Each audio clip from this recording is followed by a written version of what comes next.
I'm done dying for colors that don't mean nothing. That's how this all started. We were tired. Tired of the same red versus blue bullshit. Tired of burying brothers for corners that don't feed nobody. So we did what nobody thought possible. We burned our flags, built our own crew, and declared war on everybody. Bloods, Crips, the whole damn ghetto. We called ourselves Gray Zone, cause when you mix red and blue, all that's left is gray. You're watching Tales from the Block. Hit that like, subscribe, and stick around, cause this one's about the night we stopped following rules and made our own. I remember that night, clear as daylight, even though it was past midnight. The city was quiet in that fake way it gets right before something bad happens. Sirens humming far off, dogs barking, streetlights buzzing like they about to die.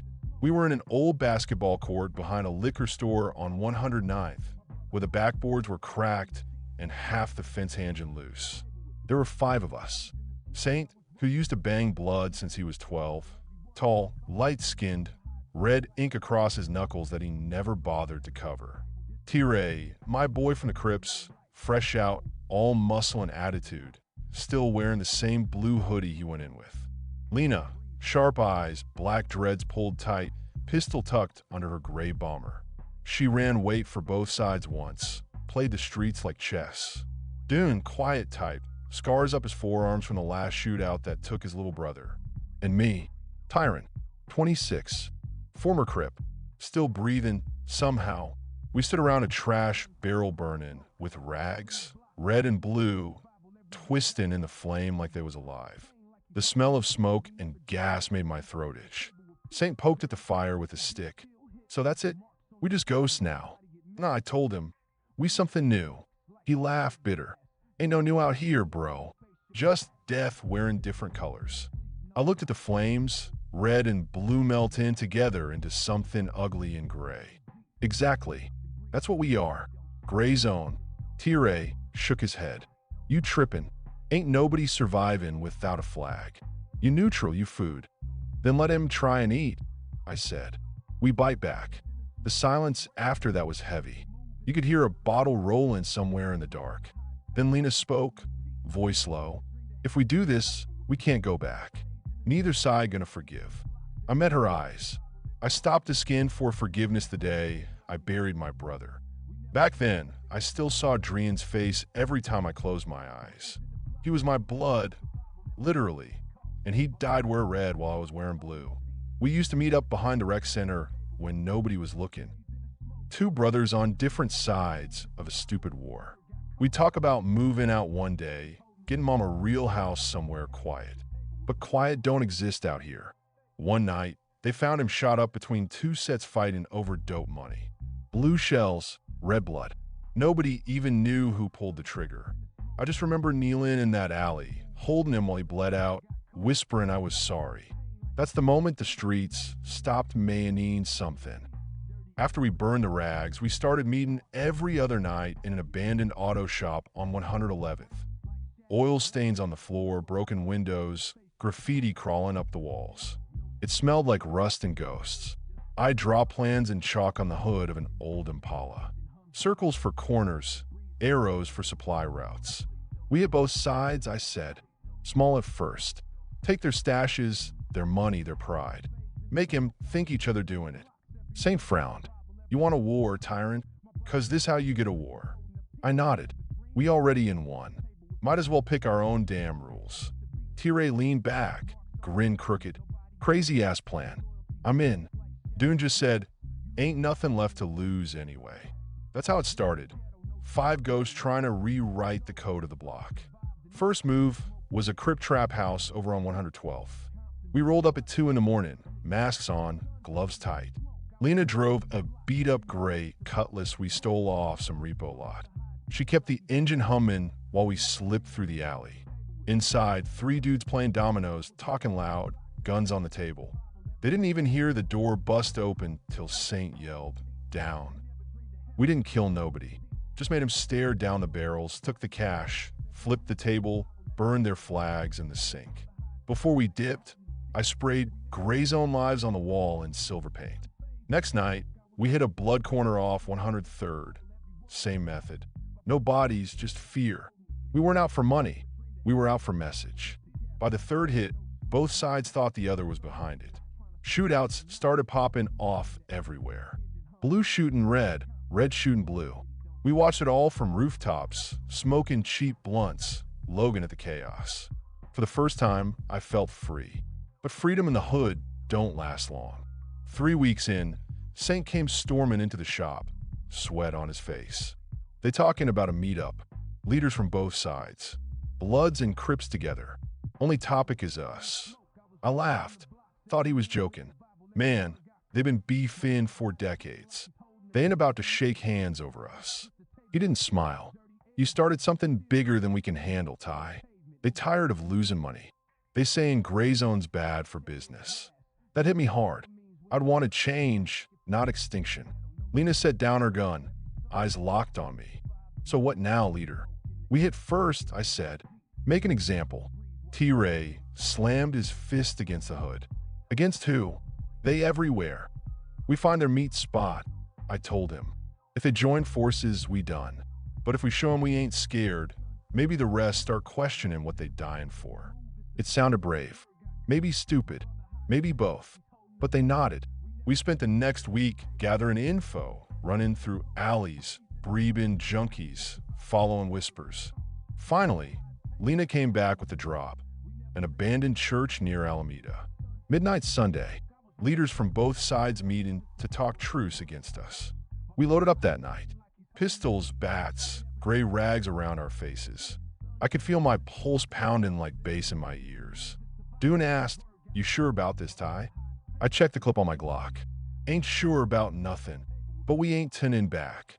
We moved like shadows through back streets, the air thick with summer heat and tension. I remember seeing the church steeple cut against the moonlight like a blade.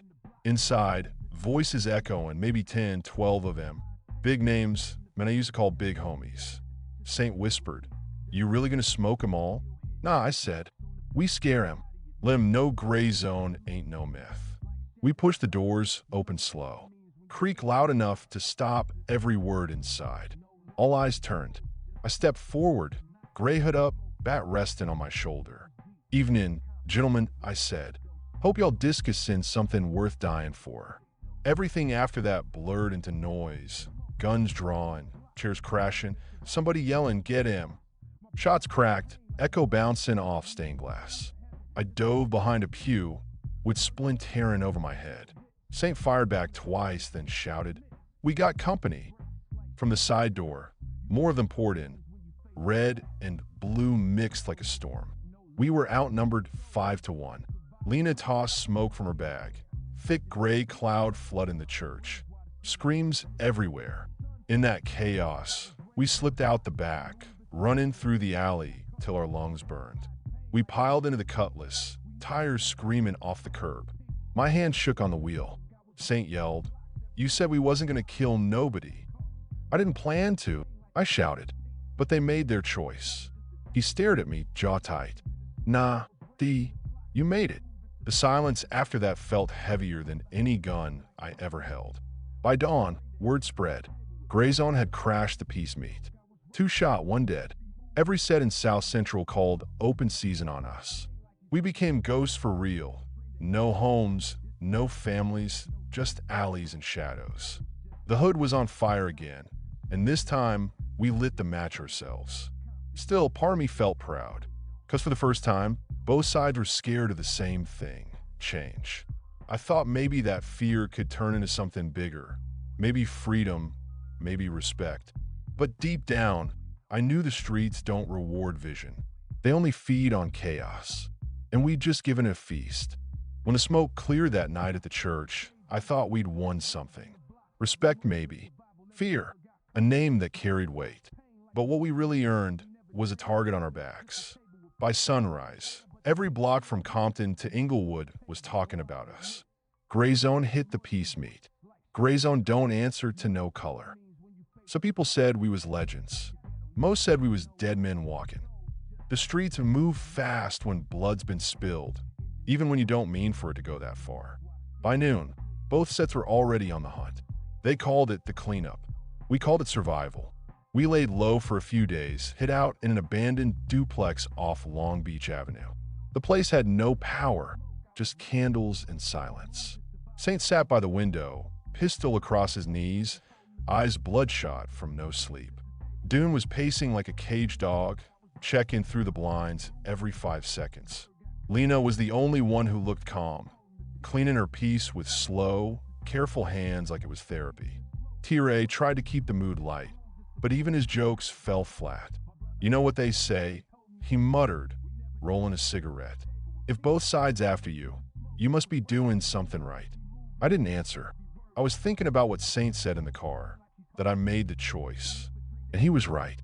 That's the curse of being the one who starts something. You don't get to choose how it ends. On the third night, we got a visit. 3 knocks at the door, slow, deliberate. Nobody knew he was there. Saint looked at me. I gave him a nod.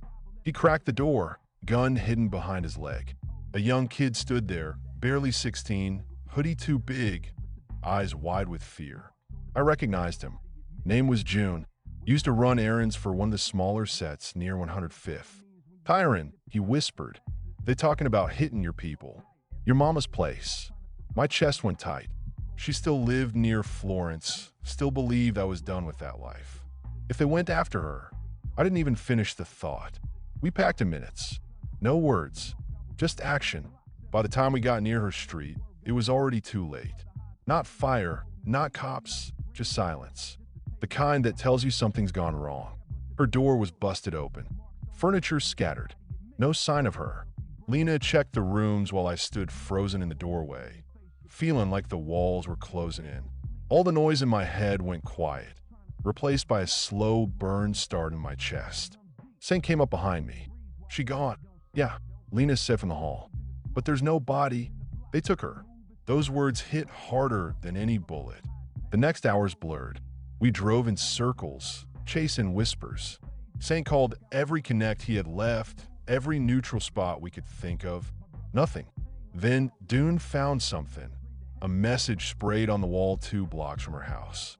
"Gray zone bleeds next." Blue paint on red bricks. T-Ray slammed his fist on the dashboard. "They playing with us." I clenched my jaw. "No, they send in a message." Lena turned in her seat, looking at me. "So what you gonna do?" I looked out the window, city lights flickering like dying stars. "What we always do," I said. "We send one back. We plan it like a chess game. Not fast, not loud, just surgical." There was a small stash house both sides used as neutral ground. Crips handled the supply, Bloods handled the cash. They thought nobody would touch it. That made it perfect. I mapped every exit, every watch spot. Saint organized the gear. Lena scouted from the rooftops 2 nights before. When it was time, we moved quiet. Inside, you could feel tension humming, a few guards talking, music low, air thick with smoke. We slipped in through the back. No words, just motion.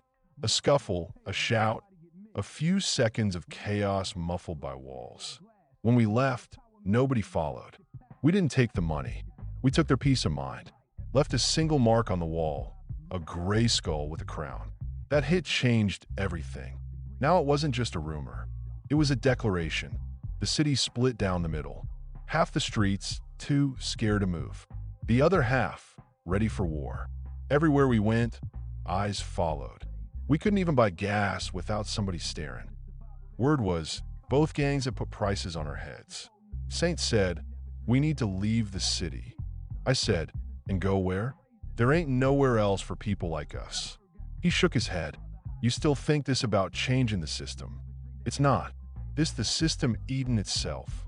Maybe he was right, but I wasn't about to let it swallow me whole. A week later, we found out where they were keeping my mom. It was Lena who got the intel, somebody in a rival crew who owed her from way back. She said they had her in a warehouse near the river, using her as bait. "Bait for what?" I asked. "For you," she said. "They know you'll come." She wasn't wrong. We didn't tell the others right away. I wanted to handle it myself. But Saint wasn't having it. "You go in alone, you die alone," he said. "We started this together, we end it together." I didn't argue. Not that time. That night felt like the world was holding its breath.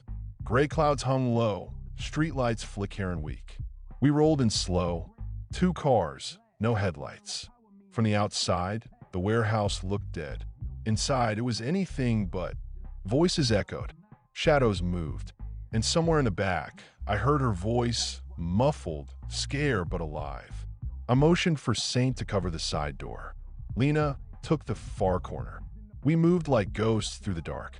There was no talking, just the sound of footsteps and heartbeat. Every step closer felt heavier than the last. Then, a voice rang out. "You think we didn't see you coming?" The lights exploded on. Dozens of eyes turned our way. Red, blue, trapped. Saint cursed under his breath. Tire raised his piece. And me, I just stared at the man stepping out from the shadows. It was King, an old Crip lieutenant I used to look up to. Now he wore a red band around his wrist that told me everything I needed to know.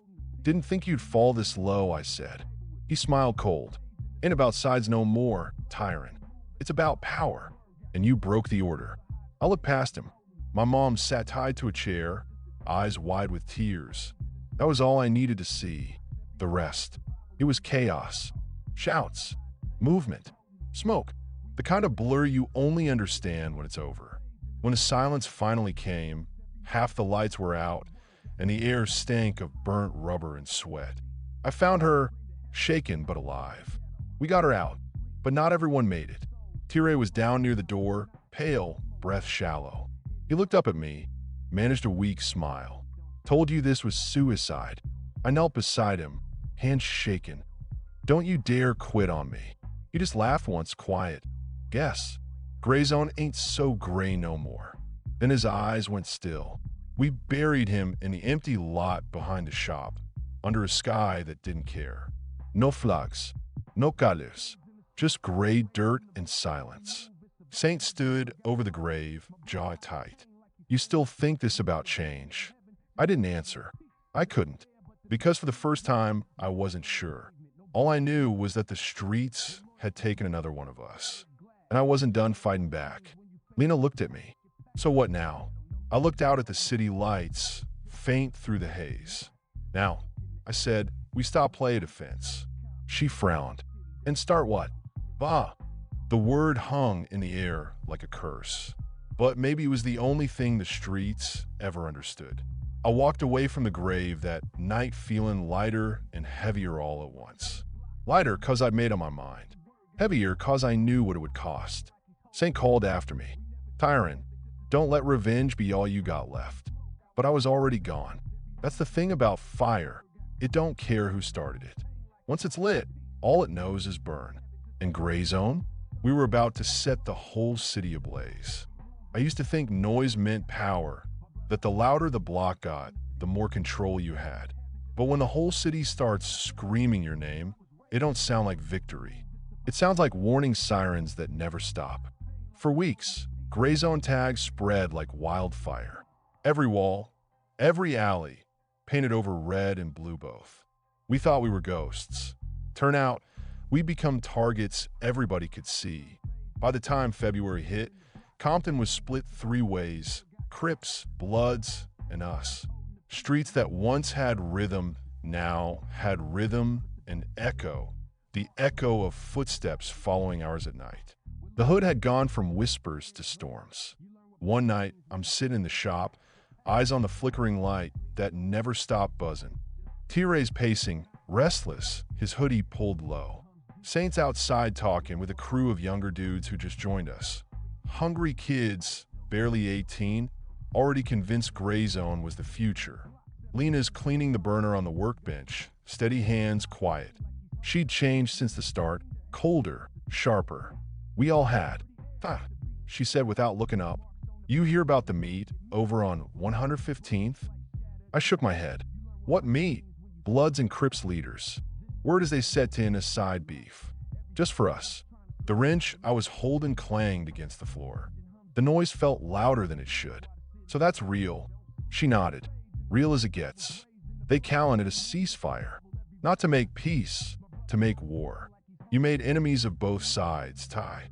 Now they acting like family." I leaned back, felt the seat crack beneath me. For a minute all I heard was my own breath. That was the moment I realized what we'd done. We didn't just break the system, we built a new one, and the old one wanted payback. 2 nights later, the first hit came. We were rolling back from a run on Imperial, 3 cars deep. The air smelled like oil and rain. Steam rose off the pavement. I remember looking in the rearview mirror, seeing lights that didn't belong. Not cops, not locals. Different rhythm. Too close. Too quiet. Then the world lit up behind us. Muffled flashes. Tires screaming. We didn't stop to think. We just moved. Instinct. The way the streets teach you. We cut down a narrow side alley, sparks flying as metal scraped concrete. I could taste the dust, feel the heartbeat in my throat. When it stopped, only 2 cars made it out. The third was smoke and silence. Saint slammed his fist on the dashboard. They found us, bro. They found us. I didn't answer. My eyes were on the horizon, where the old factory stacks cut through the fog like knives. War had started. Next day, the news called it a string of neighborhood disturbances. Out here we called it payback. Every corner we claimed turned into a trap. Gray zone tags got painted over, then burned. Old allies turned ghosts overnight. Still, we didn't fold. Couldn't. We regrouped in the basement of a boarded-up church. Cement walls, flickering candles, sweat smell heavy in the air. The crew looked at me like I had answers. I barely had words. T-Ray slammed a map on the table, scribbled lines, crossed streets, notes about movement. They come in from both sides, he said. Bloods on the east, Crips on the south.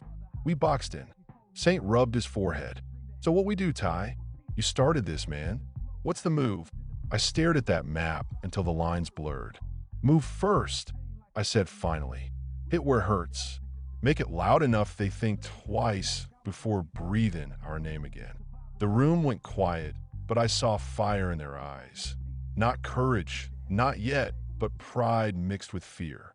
The kind that keeps you alive another day. We struck at dawn, not with chaos, but with rhythm, the kind of plan that sounds crazy until it works. We hit both supply lines the same hour. No colors left untouched. I remember the sound of glass shattering, shouts echoing through empty streets. I remember the smell of burnt rubber and smoke curling into the sky like a signal none of US could take back. By afternoon, the block was a rumor. Nobody knew who controlled what anymore. People whispered about gray zone in gas stations, in backyards, on stoops. Some said we were ghosts. Others said we were dead already. That night, I sat on the hood of my car outside the shop, looking at the city lights flicker like dying stars. Lena walked up, her jacket half unzipped, hair pulled back tight. You proud of this? She asked. You want a new world. Looks like you got ashes. I didn't look at her. You ever build anything that mattered without breaking something first? She sighed. Yeah, but usually you rebuild after. You just keep burning. I had no answer for that, because she was right. The pressure kept building. You could feel in the air, thick, heavy, like the city itself was holding its breath. Kids stopped playing outside. Stores shut early. Even the preachers didn't preach past sunset. One night, I got a call from an old head, one of the last who still spoke to both sides. He wanted to meet, said he could get a safe passage, maybe even peace talks. I didn't believe it, but I went anyway. We met at a gas station off Alameda, the kind where the lights flicker and the clerk hides behind bulletproof glass. The old man leaned on a cane, gray beard, eyes that looked like they'd seen too many funerals. You can't win this, tyrant, he said. You think you build in peace, but all you build in is legend, and legends don't live long. I crossed my arms. They already declared war. I'm just finishing it. He shook his head slow. No, you feed in it. The fire don't care who started it, son. It just eats. Something about his voice hit deep. For a moment, I saw Adrian's face again. My brother, the reason I started all this. Maybe the old man was right, but it was too late to stop. 2 days later, we lost T-Ray. Not in a blaze of glory, not even a showdown, just gone. Disappeared after a supply run. His phone went dead, his car found stripped. The streets don't leave missing posters. They leave silence. The crew was shaken. Saint wanted revenge. Lena wanted answers. I wanted to keep breathing long enough to make it mean something. We all wanted something different, and that's how cracks start forming. Saint finally snapped one night. We can't keep playing defense, Ty. We gotta show them we still run these blocks. We don't run nothing, I said. We survive it. That your big speech? Survive. He stepped closer, jaw tight. You talk like you a prophet, man. But look around. You ain't building peace. You building a graveyard. He stormed out before I could answer. I watched him fade into the dark, and something told me I wouldn't see him come back the same. The next 24 hours were chaos. Word spread that Saint had gone rogue, hit a blood stash alone. Made a mess. Didn't walk away clean. The retaliation came fast and brutal, sweeping through every corner gray zone ever touched. The block turned into a war zone without names. I remember the skyline burning red against the night, the air thick with smoke, alarms, and the smell of things you can't ever describe. Inside the shop, Lena was bandaging a cut on her arm, her eyes glassy but focused. This is it, Ty. They're closing in. We gotta go. Go where? I asked. Ain't nowhere left. She looked at me like she wanted to believe I had a plan, but I didn't. I was tired, more tired than I'd ever been. Every dream I'd sold them was built on sand, and the tide was coming in. Outside, the streets howled. I picked up the bat, the same one from the start, gray paint chipped from too many fights. I slung it over my shoulder, looked at her one last time. If this the end, I said, then we go out reminding them why we started. Not for colors, for respect. She nodded. Then let's make the city remember. We stepped out into the smoke side by side. The night swallowed us, and somewhere in that dark, I heard the first echo of the storm that was coming. That was the night the hood changed forever. Nobody slept. Nobody won. The red and blue lights that painted the sky weren't gang flags anymore. They were the city bleeding through its own scars. By morning, half the block was gone, the other half silent. Gray Zone wasn't a movement anymore. It was a rumor carried by smoke. But I was still standing, barely. And in the quiet after, when the sirens faded and the streets stopped shaking, I realized what the old man meant. You can't burn down a system without burning yourself too. But even in ashes, gray still stands out. They say when you light a match, you control it for a second. Then it controls everything. That's what the block had become, a fire with no owner. Red, blue, and gray all burning together till you couldn't tell where one ended and another began. I hadn't slept in 2 days. My hand still smelled like smoke. The city was quiet now, too quiet, the kind of silence that don't mean peace, only reload. Gray Zone was scattered. Half the crew gone, the rest hiding out in basements, garages, anywhere with a door that locked. Lena was still with me, her shoulder wrapped from the last run. She never complained. She just kept moving like pain was background noise. We were holed up in an abandoned apartment on the edge of Wilmington. Windows boarded, floor creaking under every step. The air smelled like dust and oil. My bat leaned against the wall beside the mattress. Paint chipped, metal dents like history carved into it. Lena looked out through a crack in the plywood. Whole block's empty, she said. Even the dogs stopped barking. Means they coming, I muttered. She turned, eyes hard. We can't keep waiting. They took Saint, they took T-Ray. You said Gray Zone was about standing for something, right? So what we standing for now, Ty? Survival. I stared at the floor. We stand for the idea, the belief that the block can change. She laughed bitterly. You still preaching? Look around you. This ain't change. It's a funeral. Her words hit deeper than any bullet could, because I knew she was right. But I also knew stopping now meant every loss had been for nothing. I tightened my laces and stood up. We moved tonight. Word on the street was both sets were meeting again, this time to finalize whatever pact they had to wipe us out. They picked neutral ground, an old warehouse near the tracks. Neutral ground, my ass.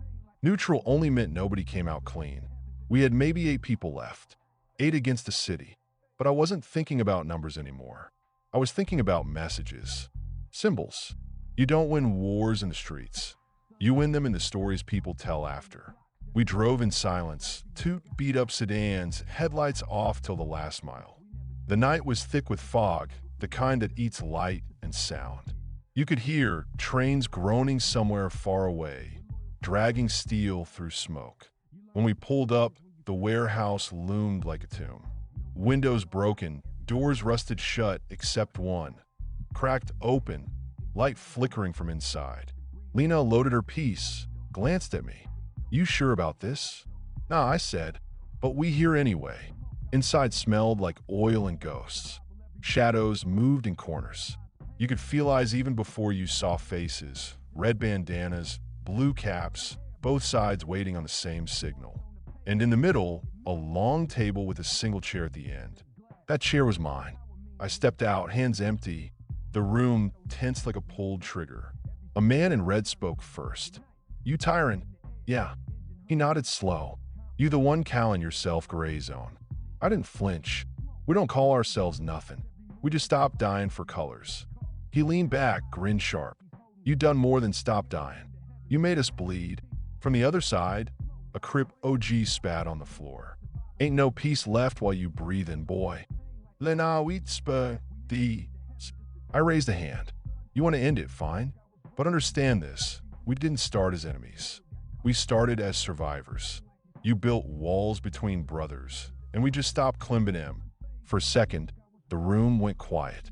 Then the laughter came, low, cold, echoing through the metal walls. "You think you Martin Luther of the block," someone shouted. "You just another name gonna fade on a mural." Maybe they were right, but I'd rather fade on a wall than live on my knees. "Then paint it bold," I said. That was when everything exploded into motion. I can't describe chaos. You don't hear sounds, you feel them. Pressure waves, cracks of air, footsteps slamming concrete. Someone grabbed me. I swung instinct, weight meeting weight. The bat connected with something solid.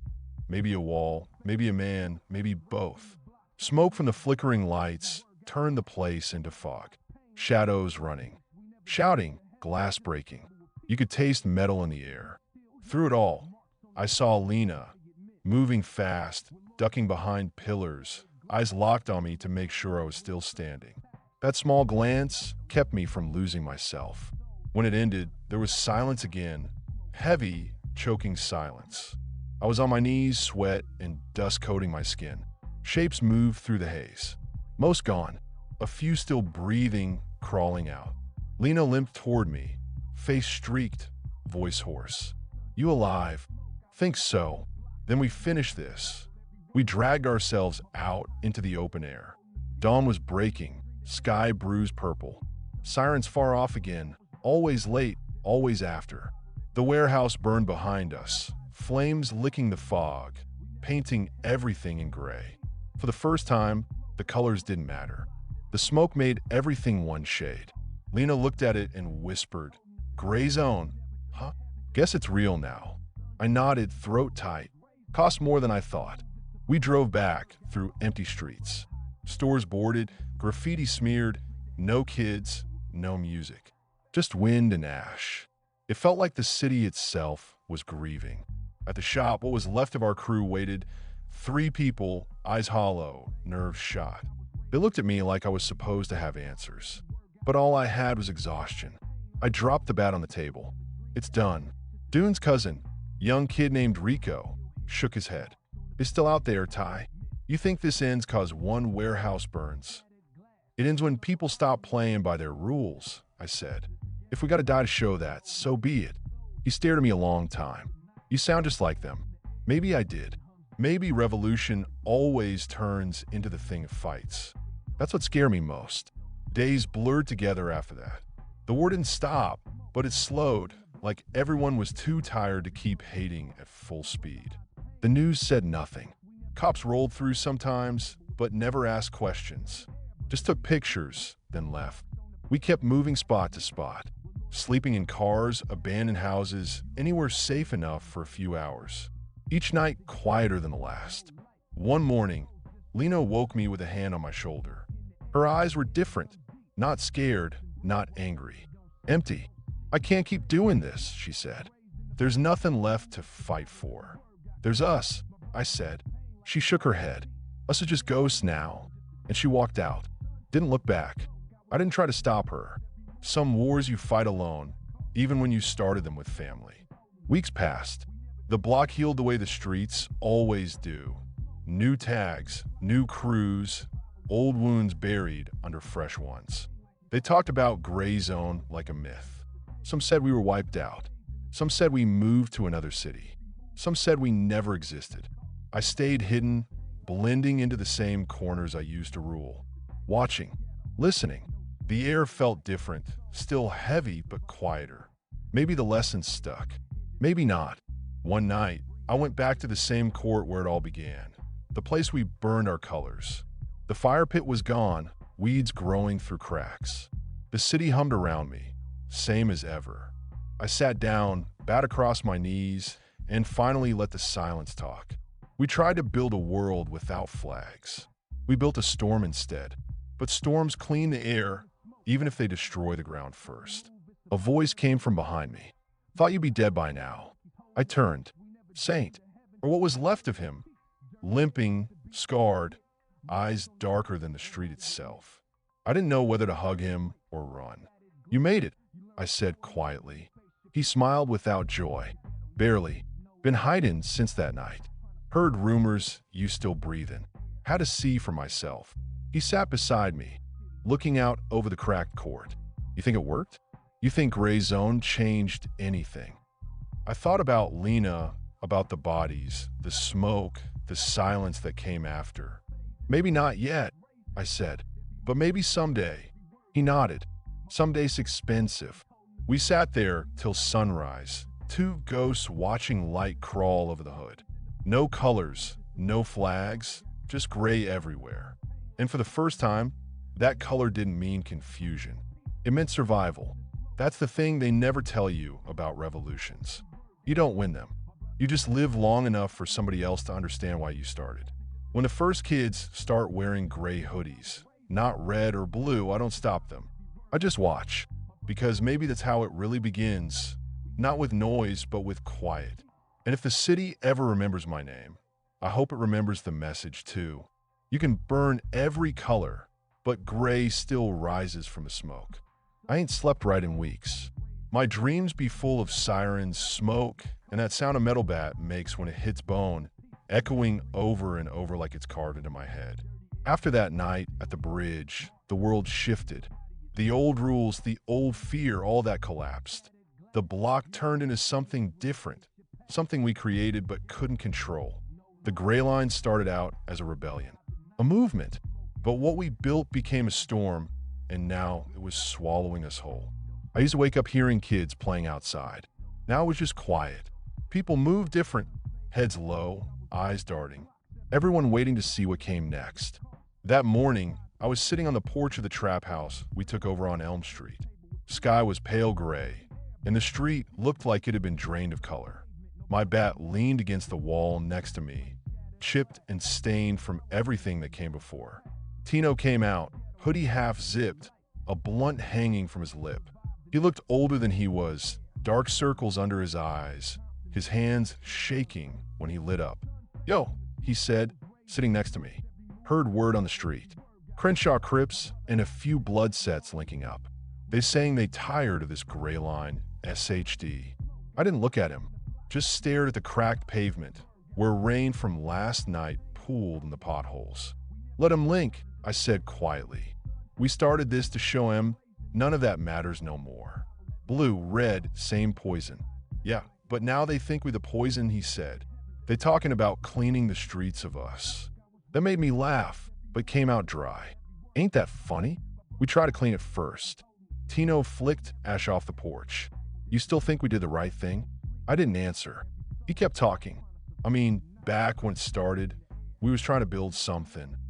A crew that didn't answer to no colors, no old heads, no corrupt leaders. Just us, the new generation. But look at this now. Everybody bleeding, families leaving town, cops all over the block. He stopped himself, took a long drag, and let the smoke out slow. I don't even know who we fighting for no more. I turned to him finally. We fight for the ones they forgot about. For every youngin' who got caught in their war. That's still real. But even as I said it, I felt the lie in my throat. Later that night, I got the call. Mace, one of our youngest, had been cornered in an alley off Florence.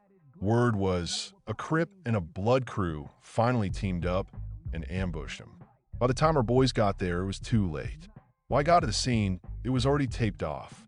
Blue and red lights bouncing off the walls, cops pushing everyone back. I saw the sheet, the outline of his body just barely visible underneath.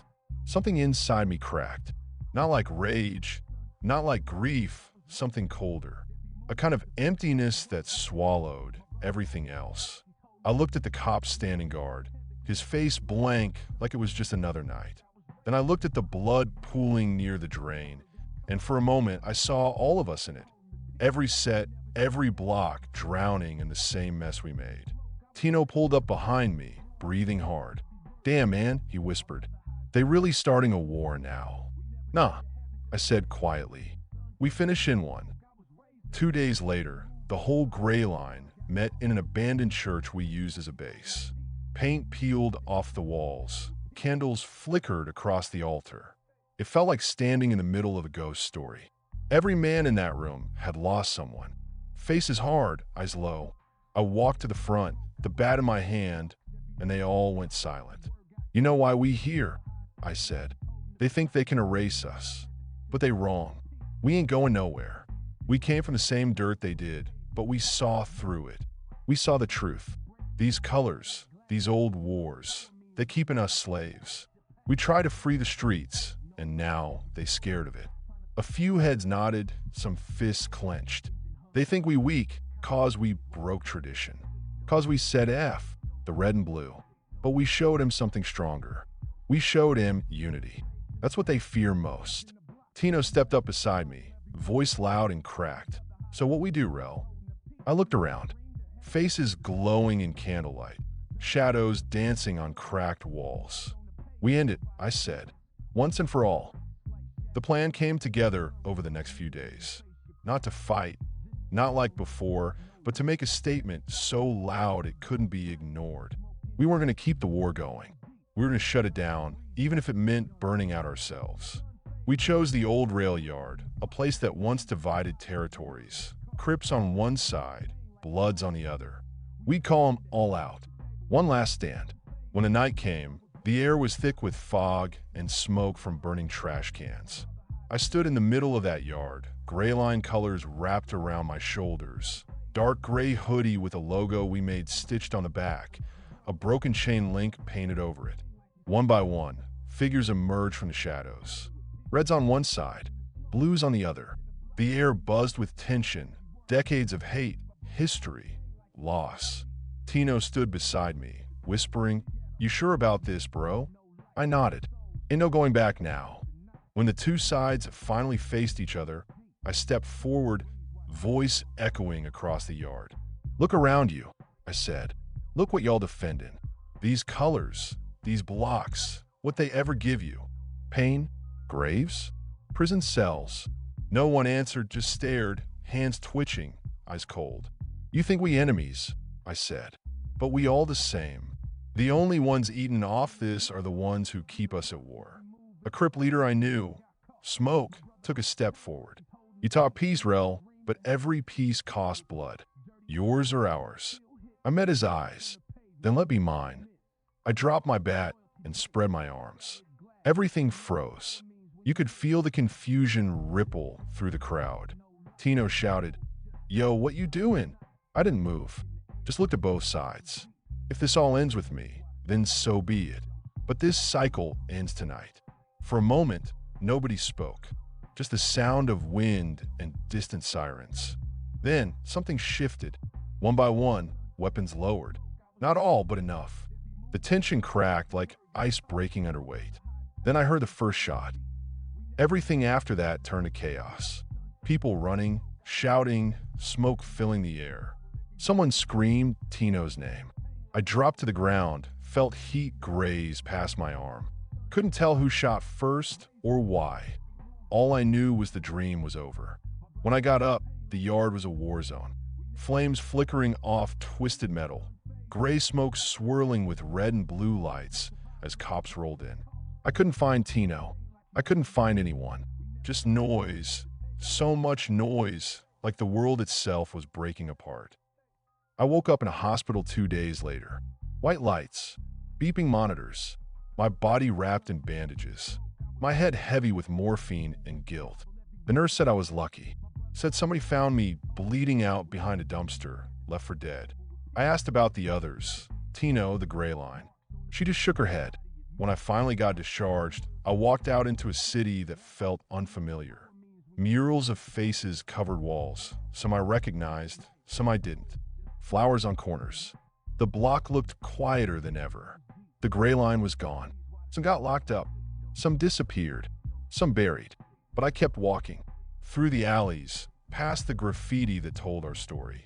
Red, blue, and gray spray painted across cracked concrete. Faded but still there. It's been months now. I keep my distance. Got a small spot on the west side. Stay off the radar. But sometimes when I walk through the hood, I still see kids wearing gray hoodies. Not gang colors, just gray. Maybe they don't even know where it came from. Or maybe they do. The streets don't forget, even when the people do. I still talk to Tino sometimes, in my head at least. I hear him laughing, saying, "We really thought we could change it, huh?" And maybe we couldn't. Maybe we just showed him something different for a moment. A flash of what could have been if the streets weren't soaked in history and pride. But part of me believes it ain't over. That one day, someone else will pick up where we left off. Maybe smarter, maybe quieter. The streets will always belong to somebody. But maybe, just maybe, next time they'll belong to everyone. It's funny. Back then, I thought the Grayline was about war, about fighting back, about taking power. But now I see it was something else. A mirror. It showed us who we really were. Not Bloods, not Crips, just broken kids trying to survive a system built to bury us. And in that sense, maybe we did win something. Because no matter what they say, those nights, those scars, that moment under the gray sky, it meant something. It still does. I still keep that bat in my closet. Not as a weapon, as a reminder that even in a place where color defines life and death, we dared to be something else. We dare to be gray.